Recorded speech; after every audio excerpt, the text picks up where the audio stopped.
हाँ तो बच्चों, पहला है हमारा सेंट्रल बैंक के फंक्शन। ठीक है जी, कॉमर्शियल बैंक के फंक्शन हमने कर लिए, सेंट्रल के चल रहे हैं। ठीक है, सेंट्रल मतलब आरबीआई। ठीक है जी, कॉमर्शियल बैंक बहुत सारे हो सकते हैं लेकिन सेंट्रल बैंक एक ही होगा। ठीक, हमारे इंडिया में कौन है? RBI, reserve bank of India. ठीक है जी, अब हम पढ़ रहे हैं सेंट्रल बैंक के फंक्शन। तो पहले फंक्शन में नोट कौन छापता है जी? आरबीआई। तो कहते हैं जी, इसमें वर्ड यूज होता है सोल अथॉरिटी। सोल माने सिंगल होता है, सोल अथॉरिटी। हालांकि जो कोइंस है, क्या है? Coins and 1 rupee note. 1 rupee note वो कौन इश्यू करता है? मिनिस्ट्री ऑफ फाइनेंस, भारत सरकार। ठीक है जी, लेकिन बाकी 2 रुपए के नोट्स और उससे ऊपर जितने भी नोट है कौन इश्यू करता है? आरबीआई। तो मेजर जो पोर्शन है या एक हाई जो वॉल्यूम है उसका जो पोर्शन है वो कौन इश्यू करता है? आरबीआई। इसलिए वहां वर्ड सोल लिखा हुआ है। क्या लिखा हुआ है? Sole word. ठीक, तो आरबीआई को माना जाता है करेंसी अथॉरिटी की तरह, किसी तरह। ठीक है जी, ये मैंने आपको बताया है कि वैसे ही हम करेंसी नहीं छाप सकते, उसकी बैकिंग रखनी पड़ती है, पब्लिक का विश्वास बने, ताकि पब्लिक का विश्वास बने, जो मोस्टली आपका गोल्ड में और फॉरेन एक्सचेंज में रखा रहता है। ठीक है जी, सही है। तो करेंसी अथॉरिटी फंक्शन पूछ सकता है, अलग से पूछता है कि भैया करेंसी अथॉरिटी फंक्शन बता दो सेंट्रल बैंक का। ये जो सारे आपके लिख रहे हैं अलग से क्वेश्चन है, 3-3 मार्क्स के। 3 मार्क का एक पूरा क्वेश्चन पूछने से बेहतर है उसे लगता है वो अंदर से पूछ ले चीजें। ठीक है जी, तो पहला तो आपको याद हो गया। ठीक, सेकंड है bankers to the government. Government के ब्याह पे करंट अकाउंट खुला रहता है, उसके ट्रांजेक्शन कौन करता है? आरबीआई। अगर उनको कोई सलाह मशवरा करना हो, ठीक जी, तो किसके साथ? पॉलिसी मेकिंग में जो हेल्प करता है वो कौन करता है? गवर्नमेंट के साथ और भी वर्ड लिखे हुए हैं, बैंकर्स, गवर्नमेंट्स बैंकर के साथ साथ और भी वर्ड लिखे हुए हैं। ये फाइनेंशियल एडवाइजर भी क्या है जी?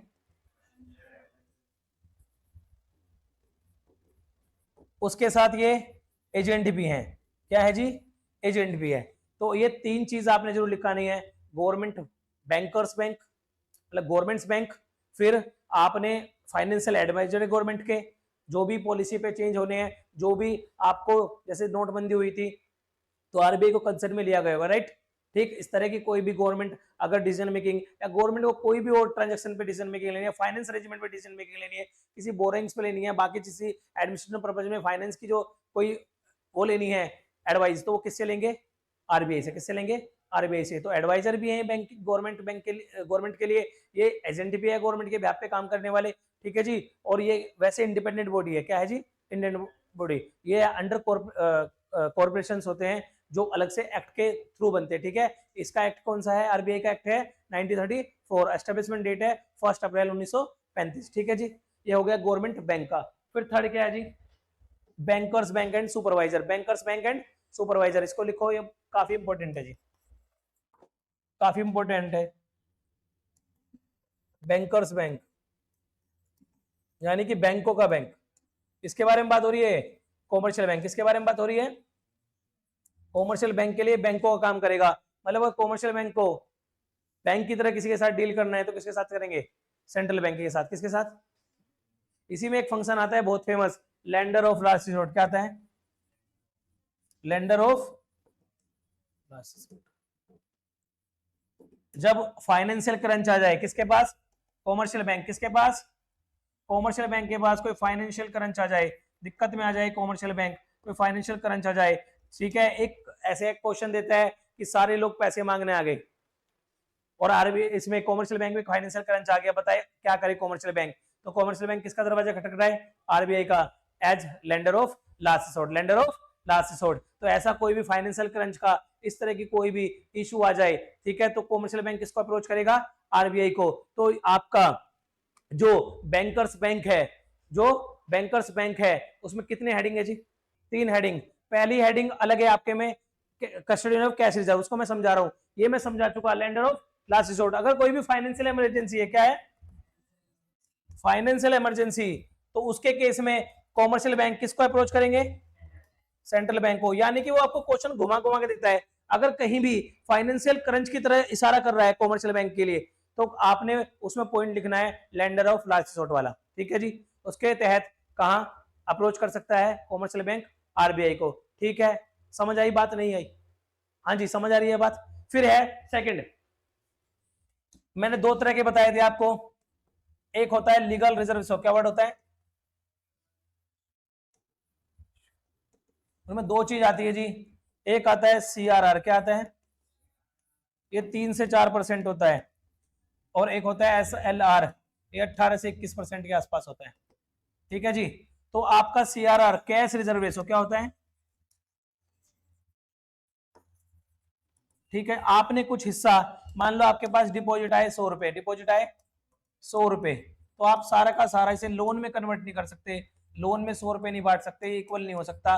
रीजन इसके दो हैं, डिमांड करेंगे लोग जिन्होंने डिपॉजिट किया, ठीक है जी, वो अपना पैसा वापस मांगेंगे, तो कोई ना कोई क्या होना चाहिए आपके पास, रिजर्व रहना चाहिए, क्या रहिए, रिजर्व, सारा का सारा पैसा आप लोन पे नहीं दे सकते। एक दूसरी इसमें कंडीशन जो लगती है, सब लोग सारा पैसा एक साथ नहीं मांगते, सब लोग सारा पैसा एक साथ नहीं मांगते, इसलिए 100% नहीं होता, बहुत छोटा सा एरिया होता है, बहुत छोटा सा एरिया होता है। तो कुछ चीजें किसके रूप में रखी जाती है, रिजर्व के, किस रूप में, रिजर्व के। पहला उसमें रिजर्व है कैश रिजर्व रेशो, क्या है जी, कैश रिजर्व रेशो, जो कैश की फॉर्म में, कैश रिजर्व रेशो। इसका कस्टोडियन, कस्टोडियन समझते हैं, इसको कौन हैंडल करेगा, कौन होल्ड करेगा, आरबीआई, किसके पास चला जाएगा, आरबीआई। तो एक हेडिंग आपके ये भी है कि RBI is custodian of cash reserve. Bankers bank में ये काम करते हैं, कस्टोडियन का भी, किसका काम करते हैं, कस्टोडियन का। CRR जो मेंटेन करना होता है वो किसके पास जमा, किसका, उसकी कस्टडी कौन लेता है, आरबीआई। कौन लेता है जी, आरबीआई। ठीक है, एक होता है SLR, SLR क्या होता है, स्टैट्यूटरी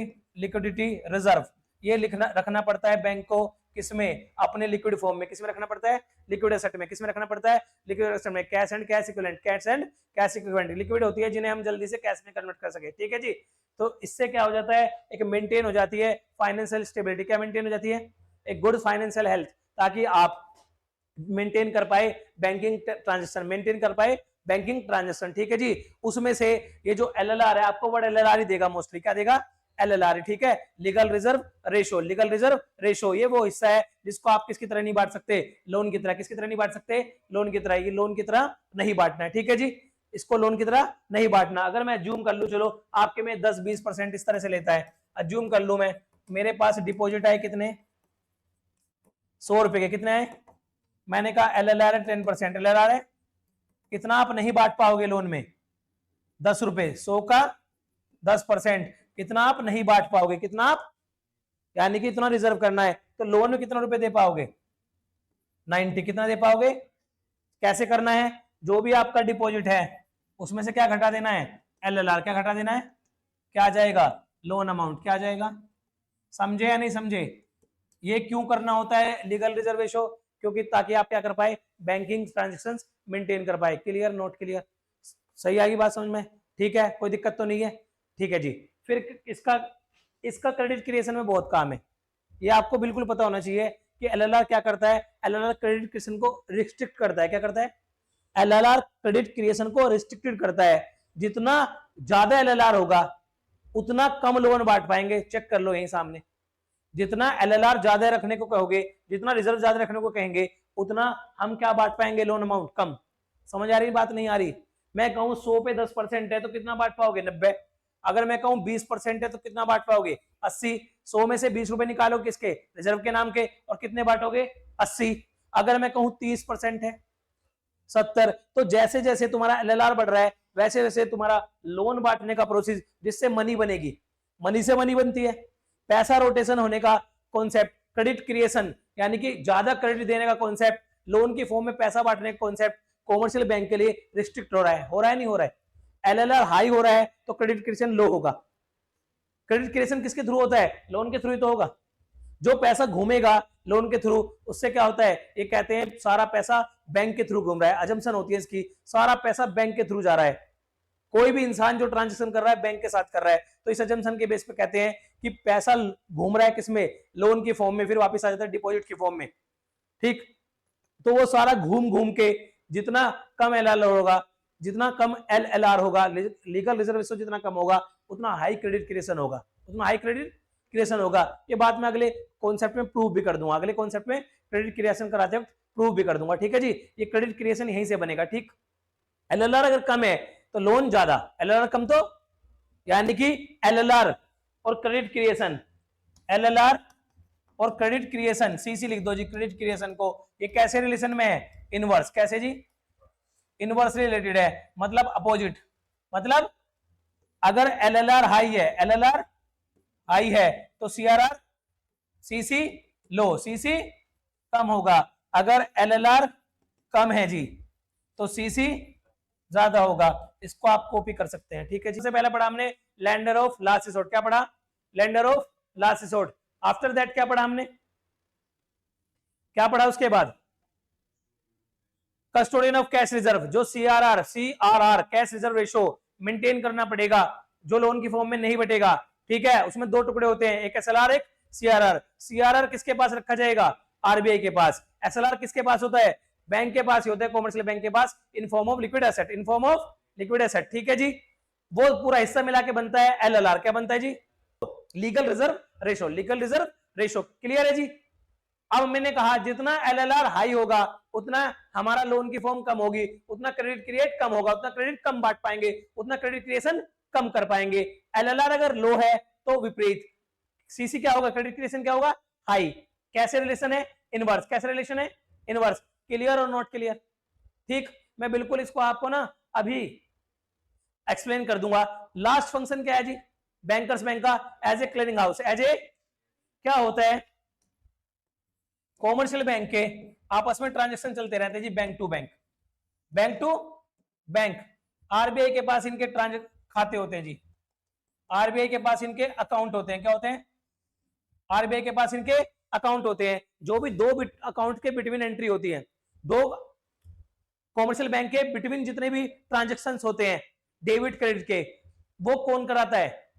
कौन करा देता है? RBI as a clearing house. As a debit credit की एंट्री जो भी होती है किनके बीच? दो बैंकों के बीच, कॉमर्शियल बैंकों के बीच। जितने भी डेबिट क्रेडिट, जितने भी सेट ऑफ होते हैं आपस में अकाउंट, वो किसके थ्रू हो जाते हैं? आरबीआई के through, as a clearing house function, as a clearing house function. Clear और नॉट क्लियर? सबसे इंपॉर्टेंट है इसमें लेंडर ऑफ लास्ट रिसोर्ट और custodian of cash reserve, custodian of cash reserve, ठीक है जी, सही है। अब जो सबसे मेन है अगला, वो खुद में एक टॉपिक है, वो खुद में एक चैप्टर है जी, खुद में एक चैप्टर है, ठीक। तो उस फंक्शन को हम थोड़ी देर के लिए डिले कर लेते हैं। उससे पहले हम कर देते हैं क्रेडिट क्रिएशन। क्या कर लेते हैं? ये भी जी 3 से 4 नंबर का आई जाता है आपका क्रेडिट क्रिएशन, ठीक है जी। और हर एग्जाम में दिख जाता है, ये तो किसी ना किसी सेट में हर एग्जाम में दिख जाता है। What the mean of credit creation या मनी मल्टीप्लायर, मनी, ठीक है जी।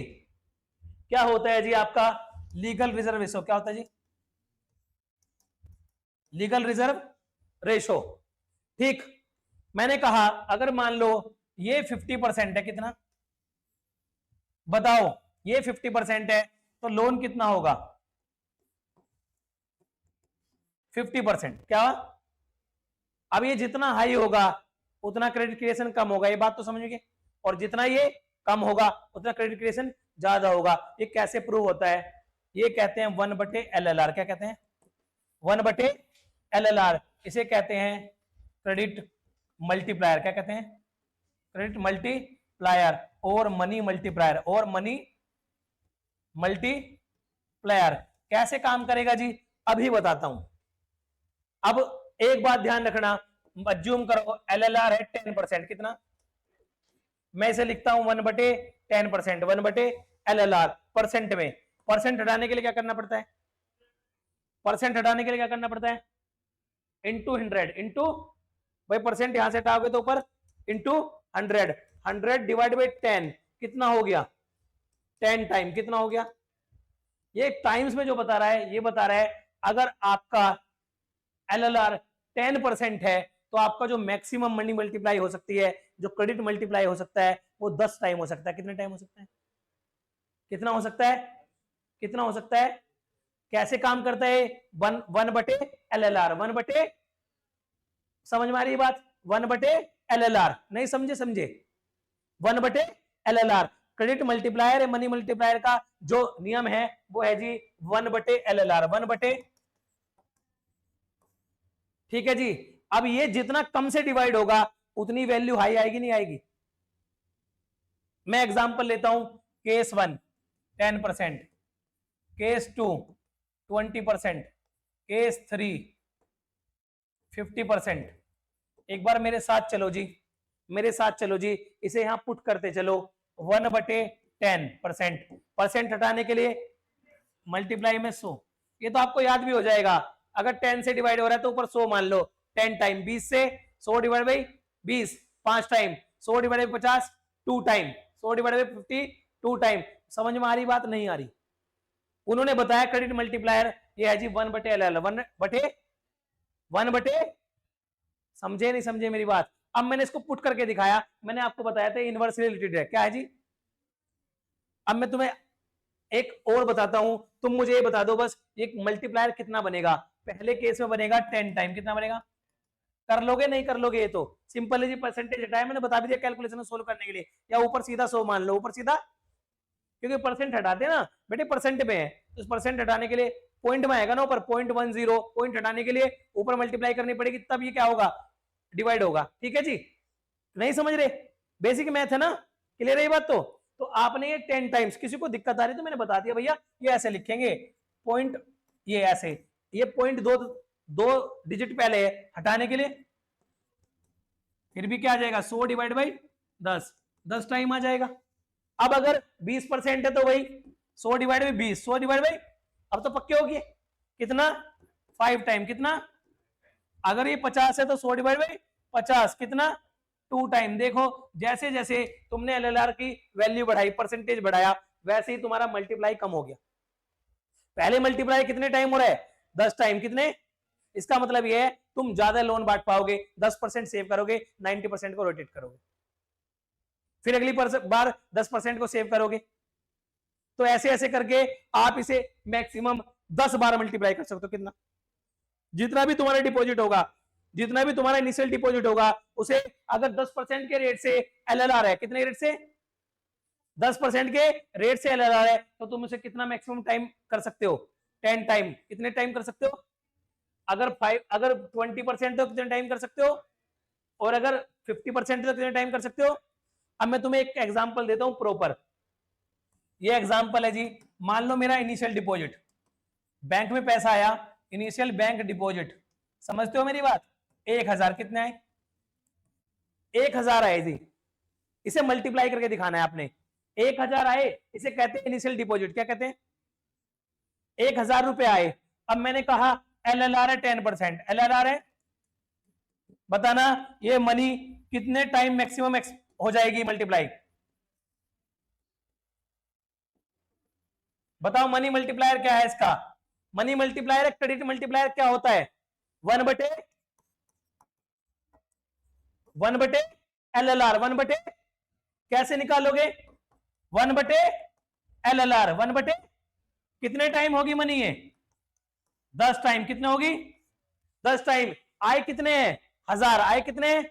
तो 1000 10 टाइम कितने हो जाएंगे? 1000 रुपए घूम घूम के 10 टाइम में कितने हो जाएंगे? 1000 इंटू 10 टाइम्स है, 1000 इंटू यानी कि 10,000, कितने हो जाएंगे? तो 1000 रुपए आपके क्रेडिट क्रिएशन में घूम घूम के पैसे से पैसा बैंक की अजम्पशन के हिसाब से, इस 1/LLR, इस क्रेडिट मल्टीप्लायर के हिसाब से, अगर 10% आपका एलएलआर है तो कितना हो जाएगा इनिशियल डिपॉजिट घूम घूम के? 10,000। कितना हो जाएगा? तो वो लोन का जो बांटने का प्रोसेस करोगे, मैं एक एग्जांपल टेबल में मिलूंगा, आपकी बुक में टेबल दी हुई है, ठीक है? उस टेबल के हिसाब से उसमें 20% एलएलआर लिया हुआ है, उसमें 5 टाइम होगा। कितना होगा उसमें? कितना होगा? 5 टाइम। कितना होगा जी?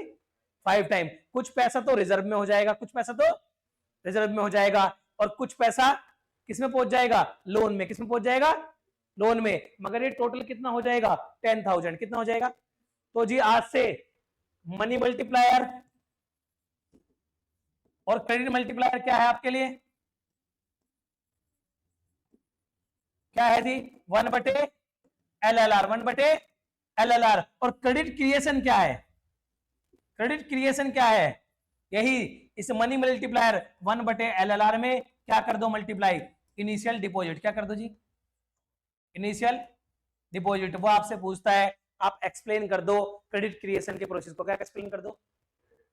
With example, with. तो आप क्या बताओगे? क्रेडिट क्रिएशन वो प्रोसेस है जिसमें क्या होता है, आपका इनिशियल डिपॉजिट घूम घूम के क्या हो जाता है? मल्टीप्लाई हो जाता है। क्या हो जाता है? मल्टीप्लाई। और ये किस हिसाब से होगा? As per LLR, as per, ठीक है जी, सही है जी। क्रेडिट क्रिएशन क्या है आपका, कि आपका इनिशियल डिपॉजिट मैक्सिमम कितना क्या हो सकता है, मल्टीप्लाई कितना, सिंपल भाषा में यही है। मल्टीप्लाई का मल्टीप्लायर क्या है, 1/LLR। मल्टीप्लायर कौन है जी, 1/LLR। मल्टीप्लायर कौन है जी, मनी मल्टीप्लायर है या क्रेडिट मल्टीप्लायर है, एक ही बात है। मनी को मल्टीप्लाई कौन करेगा, 1/LLR। हमने मल्टीप्लायर निकालना है पहले, हमने बताया जी अगर 10% है तो 10 टाइम होगी मनी, मनी कितने टाइम होगी, अगर 20% है तो 5 टाइम, 50% है तो, अगर 12.5% है तो बताओ, 12.5% है तो 8 टाइम आ जाएगा जी। कितना आ जाएगा, 8 टाइम। 12×98 5×40। ठीक है जी, सही है। काटेंगे कैसे, जरा कटवाओ इसे। ऊपर कितने आएंगे जी, 1000। कैसे, कहां लाना है डेसिमल, कहां लाना है डेसिमल, ये है 12.5। 12 इसे लिखोगे 0.0125, तो कितनी जीरो आएगी ऊपर, 3। कितनी आएगी, 3। ऊपर आ जाएगा 1000 और नीचे आ जाएगा 125। काट लेना, 8 आ जाएगा। कितना आ जाएगा, 8। ठीक है जी। 8 टाइम कितना आ जाएगा, 8 टाइम। ये 12.5 दे देता है तो इसका 8 टाइम है। ठीक है, याद रख लें सर, रख लो याद, ऐसी चीजें याद रख सकते हो, कोई दिक्कत नहीं है इसमें, कोई रट्टेबाजी वाली बात नहीं होती। ये चीजों को अगर आराम से करने की तरीका है, पर 1/LLR में भूल जाना। 1/LLR पूरा क्रेडिट क्रिएशन नहीं है, 1/LLR तो मनी मल्टीप्लायर, क्रेडिट मल्टीप्लायर है। वो तो ये बताएगा तुम्हारा क्रेडिट क्रिएशन कितने टाइम होगा। Credit creation, total credit creation निकालने के लिए credit multiplier into initial deposit into initial, clear not clear, हैं जी। एग्जांपल दे दिया था मैंने 1000 रुपए वाला, ठीक, एक टेबल वाला एग्जांपल है। बताओ जी कितनी वैल्यू है उसमें, 1000 वैल्यू है, कितनी है, और LLR है 20%। LLR है तो लोन की फॉर्म में कितना दे सकते हैं, उसमें आगे पीछे हो सकता है, लोन पहले हो सकता है, LLR बाद में। ठीक है, पर हम इस तरह से बना लेना बेटे, गलती कम होती है। ठीक है, अब मान लो इनिशियल में 1000 है, कितना है, कितना है, तो तुम कितने नहीं बांट पाओगे, 200। कितने नहीं बांट पाओगे, पक्की बात, क्योंकि 1000 में से 200 कौन मना करेगा, RBI। कौन मना करेगा, ये नहीं बांटने हैं। कितने बचेंगे, 800। अगली बार ये मानता है ये 800 जो लोन में बांटे किसी के अकाउंट के थ्रू, फिर से किस में आ जाएंगे, डिपॉजिट में। किस में आ जाएंगे, यही क्रेडिट क्रिएशन का प्रोसीजर है। आपने 1000 रुपए लिए शुरू में, 200 बैंक ने रख लिए, 800 किसी को लोन में दे दिए, फिर 800 आगे डिपॉजिट में आएंगे, आ जाएंगे, फिर कितना रखोगे, 8 दूनी 16, 160। ठीक है जी, कितना बचा, देख के बता दो बेटे, उसमें से 640। कितना, 640 फिर लोन में दे दोगे, 640 फिर। आ रही बात समझ नहीं आ रही, इसे कहते हैं क्रेडिट क्रिएशन। हम क्या कर रहे हैं, क्रेडिट क्रिएट कर रहे हैं। इन्हीं 1000 रुपए से बार बार क्रेडिट दे रहे हैं, घुमाने नहीं 1000 रुपए के। 1000 रुपए हमारे बैंक में, किसी ने 800 रुपए लोन दे दिए, फिर कहेंगे वो पैसा बैंक में आ जाएगा, अजम से नैन की, वो पैसा किसी बैंक में पहुंचेगा, फिर वो बैंक वाला 20% काटेगा, फिर आगे लोन दे देगा। और क्रेडिट क्रिएशन कौन करता है, कॉमर्शियल बैंक। कौन करता है, कौन करता है जी, ठीक है। क्रेडिट कंट्रोल, मनी कंट्रोल करता है RBI, लेकिन ये बनाता, क्रेडिट क्रिएशन का प्रोसेस जो करता है कॉमर्शियल बैंक। कौन करता है, ठीक है जी, समझ लो। अगली बार आ जाएंगे 640, उसका 20% बताओ जी, बुक में दिया आपके, बताओ 128। फिर कितना बांट पाएंगे, 500 बार है ना, आपने वही लगा देना, हमारे वाला हिसाब। आपने मनी मल्टीप्लायर निकाल के रखना, मनी मल्टीप्लायर कितना था वो, 20% है ना, तो कितना हो जाएगा, 1/LLR, 1/20%।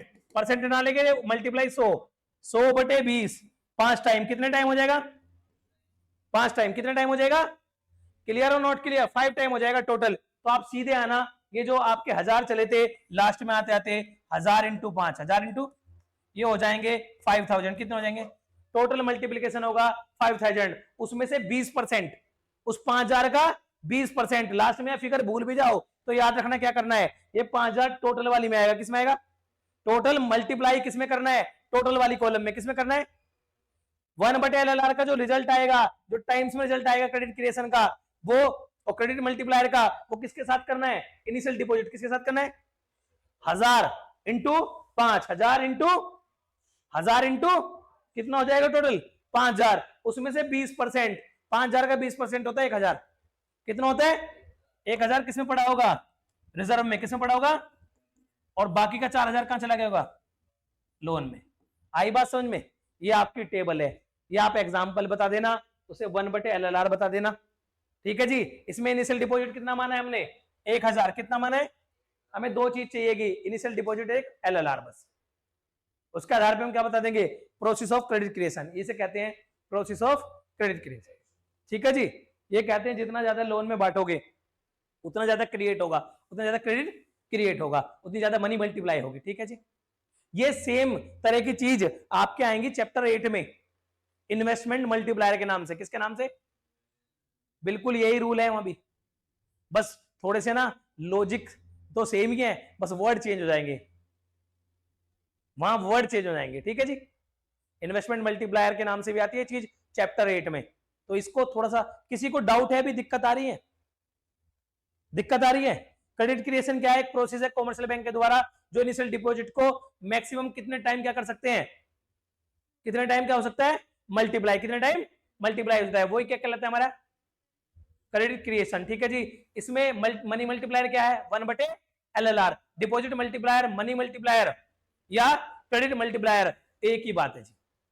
सब में क्या लिखना है? 1/LLR। अगर पूछे एक्सप्लेन मनी मल्टीप्लायर तो क्या लिखोगे?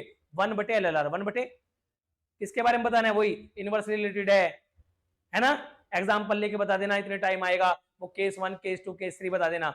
वो तुमसे पूछ सकता है 1/LLR money credit creation and legal reserve ratio are inversely related, please explain with the example. तो उसमें आप केस वाइज बता दो। क्या बता दोगे? दो बता दोगे उसमें केस करके, दो केस। क्या बता दोगे? LLR की 2% मान लेना, एक बार 10, एक बार 20, एक बार कम मानना, एक बार ज्यादा, एक बार ज्यादा मल्टीप्लाई करके दिखा देना, एक कम और बता देना। देखो जी, जैसे LLR हमने कम माना तो क्रेडिट मल्टीप्लाई हमारा ज्यादा हुआ, जैसे हमने इसको ज्यादा माना तो क्रेडिट मल्टीप्लाई हमारा कम हुआ। मैंने, आप इसको लगा के देखो, LLR को बढ़ा के देखो, यहां अगर 50% कर दूं तो कितने टाइम होगा? 2 टाइम, 2000 आएगा। यहाँ कितना आएगा? वो 2000 में 1000 यहां पड़े होंगे, 1000 यहां पड़े होंगे। समझ गए मेरी बात? ठीक है जी। क्लियर हुई बात? नहीं हुई है? लॉजिक को भी एक बार देख लो। ये केस है भाई। ठीक है। इसमें एक इनिशियल डिपॉजिट लेना, 100 रुपए ले लेना चाहे इनिशियल डिपॉजिट, और बार बार अलग करके बता देना। देखो जी, अगर केस 1 है 10% है तो कितने टाइम होगा? 10 टाइम। कितने टाइम? मैं करके भी दिखा रहा हूं। मान लो मेरा इसी केस में इनिशियल डिपॉजिट 1000 है। कितना है? चलो 1000 मान लो, 100 नहीं, 1000 है। कितना है? अब मैं कहूंगा पहले में मेरा कितना मल्टीप्लाई होगा? 10 टाइम। कितना? मेरे 1000 कितने हो जाएंगे? 10,000। कितने हो जाएंगे? मेरा LLR कितना था? 10%। कम था ज्यादा था LLR? कम माना था ना LLR। जब LLR कम तो क्रेडिट क्रिएशन ज्यादा। फिर मैंने कहा 20%। कितने टाइम आया था? 5 टाइम। कितना आया था 1/LLR? 5 टाइम। तो 1000 कितने होंगे? कितने हो जाएंगे? अगर वो 50% है तो कितने टाइम मल्टीप्लाई होगी मनी? 2 टाइम। तो 1000 कितने टाइम होंगे? है ना जी इनवर्स रिलेटेड। इस एग्जांपल से आप पूरा एक्सप्लेन कर सकते हो क्रेडिट क्रिएशन और लीगल रिजर्व रेशो आपका क्या है? Inverse relation. कैसा है जी? इनवर्स। मनी मल्टीप्लाई आपकी कम होगी अगर आपका LLR हाई है। LLR, अगर मुझे क्रेडिट क्रिएशन को कम करवाना हो, रोकना हो, तो LLR को इंक्रीज करना है कि डिक्रीज? यही बताओ जी। क्रेडिट क्रिएशन को कम करना है, कम करवाना है, उस पर रिस्ट्रिक्शन लगानी है, तो LLR बढ़ाऊं कि घटाऊं? इंक्रीज होगा ना। और अगर उसको फ्री करना है, ज्यादा करवाना, तो LLR कम करेंगे। यानी क्रेडिट क्रिएशन को इस तरह से कंट्रोल किया जा सकता है। ये भी पढ़ेंगे आके, जब हम फंक्शन पढ़ेंगे सेंट्रल बैंक के मॉनेटरी पॉलिसी वाले। कौन से वाले? जो मेन रहेगी हमारे कंट्रोलर वाले। कौन से वाले? ठीक है जी। वो खतरनाक है जी। उससे अब आजकल बहुत फेमस क्वेश्चन आ रहा है, रेपो रेट वाला। उससे बढ़िया शानदार क्वेश्चन आता है, घबराने की जरूरत नहीं है, बड़े तरीके से करें। ठीक है जी। चलिए, थैंक यू वेरी मच। सही है।